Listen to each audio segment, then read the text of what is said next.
Et bonsoir Slimane. Bonsoir. 10 ans, un soulèvement populaire, une guerre civile et puis un conflit qui s'est internationalisé avec des grandes puissances qui chacune jetait de l'huile sur le feu. Oui, en effet. Ça avait commencé par un conflit syro-syrien qui tout de suite devenu un conflit inter-arabe parce qu'il y a une guerre froide depuis les années 60 entre les monarchies conservatrices et religieuses et les républiques dites progressistes qui étaient en fait des dictatures mais quand même plus ou moins sécularisées et modernistes.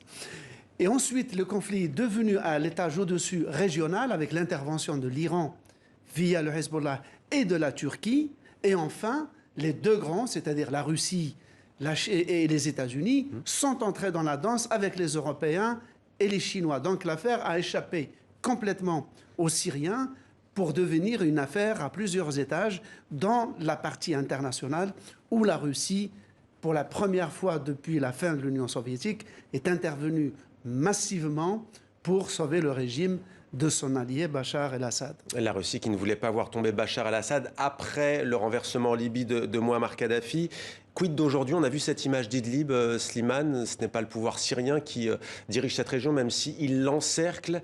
Aujourd'hui, l'urgence, c'est quoi? Alors, cette région, c'est l'ultime région où les groupes djihadistes protégés par la Turquie, mais encerclés par l'armée syrienne et les Russes, attendent qu'on statue sur leur sort, mais entre-temps, la Turquie y ponctionne des djihadistes qu'elle envoie soit dans le Karabakh, en Azerbaïdjan, soit en Libye. Néanmoins, on peut dire que d'une certaine manière, même si le régime a gagné sur des ruines, on est dans l'après-guerre. C'est-à-dire que le défi de la reconstruction se pose déjà. Car la Syrie, il faudrait remonter, Mohamed, jusqu'au milieu du XIIIe siècle, quand les troupes mongoles conduites par Tamerlan, ont dévasté Bagdad et Damas pour trouver une telle ampleur de ruines.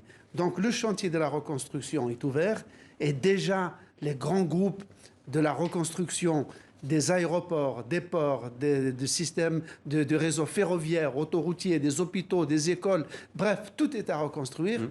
Et on peut dire que déjà les Chinois et les Russes sont sur les premiers rangs et les Occidentaux sont loin derrière.